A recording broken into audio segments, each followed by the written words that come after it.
Mathias Le Sort que voici.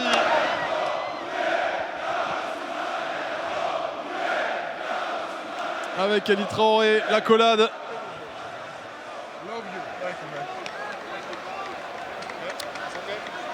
On est en train d'équiper Mathias Le Sort. Merci Mathias d'être là. L'écouteur dans la coupe. Timal, il est content, Timal. Hein. L'interview en créole, on a dit. Comme vous voulez. Là, la clé, vous pouvez me demander ce que vous voulez. Les émotions, Mathias, c'est quoi? Je sais même pas par où commencer. Jusqu'à là, j'arrive pas à réaliser. C'est une dinguerie, c'est un truc de ouf. Ça fait 1 an qu'on est ensemble. C'est une dinguerie. C'est une dinguerie. David le disait à l'antenne en sortie de centre de formation de Chalon-sur-Saône. Tu disais, si je peux être professionnel, ce serait quand même bien. Des années plus tard, champion de l'Euroleague, le parcours, la progression, elle est phénoménale. Pour moi, t'es le MVP, gros. Hein. Pour nous tous, pour tous les Français. On sait. C'est pas grave, tant que c'est un mec du Pana qui l'a.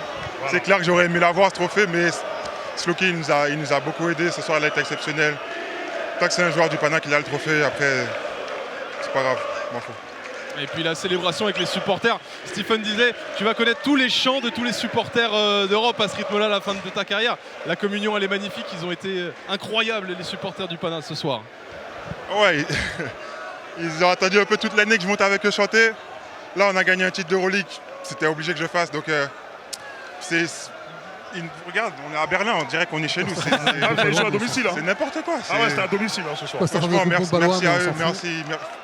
Je sais même pas quoi dire, c'est une dinguerie, wesh. Dis juste c'est une dinguerie, c'est bien. Okay. Et moi j'ai une question pour toi, gros. Ça fait quoi d'être une légende dans 2 grands clubs historiques? Parce que t'es légende aux Partisans, mais maintenant t'es légende au Panathinaikos, gros. Comme j'ai dit, moi je viens de Martinique, ça veut dire, je savais même pas c'était quoi l'Euroleague, je savais même pas c'était où la Serbie sur une carte, je savais pas c'était quoi le Partizan, je connaissais pas le Pana. Moi, je connaissais Lasvel, je connaissais Paris, des trucs comme ça. Je connaissais rien. Chalon.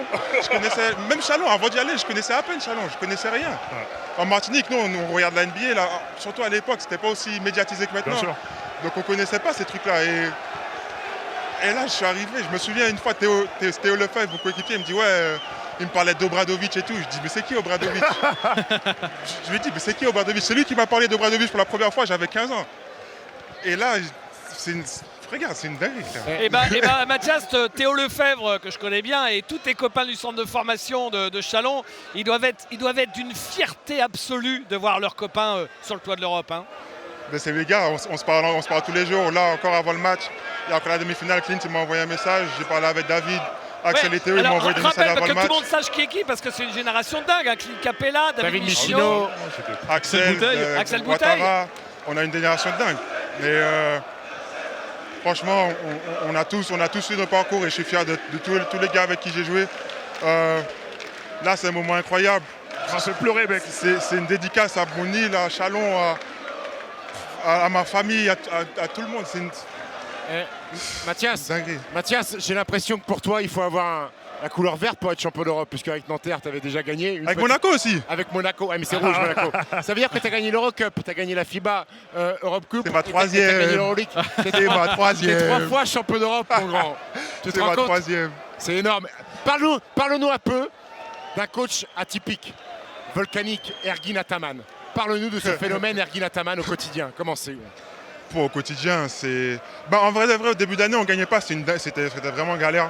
Parce que lui, il nous a pourri la vie. Vous avez vu, il y a une séance Faisal en zone mix français du Real, c'est mort. Donc, mais là, on a commencé à gagner, tout se passait bien mieux. C'est vraiment un coach qui il nous donne la confiance, il nous laisse jouer, il signe des joueurs qui ont du talent, il signe des joueurs qui savent jouer. Et il nous met en confiance pour qu'on soit au meilleur de nous-mêmes. Et on l'a vu ce soir, on l'a vu tout au long de la saison. On a juste les bons éléments, on avait un groupe de gars qui avaient faim, qui avaient envie de prouver quelque chose et c'est ce qu'on a fait. Donc, ce coach-là, c'est vraiment un coach qui nous a beaucoup apporté. Il nous a permis d'être là où on est aujourd'hui. C'est son 3e titre européen en 4 ans, je crois. Donc c'est une dinguerie. On va devoir te libérer, Mathias. T'as un trophée encore. T'as un trophée à recevoir. C'est quoi le trophée Flight Time de la finale? Ah ouais? Ton marre partout, mec, c'est normal.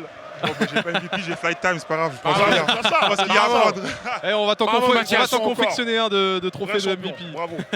Bravo Mathias, plaisir, énorme plaisir. d'avoir Mathias Le Sang avec nous.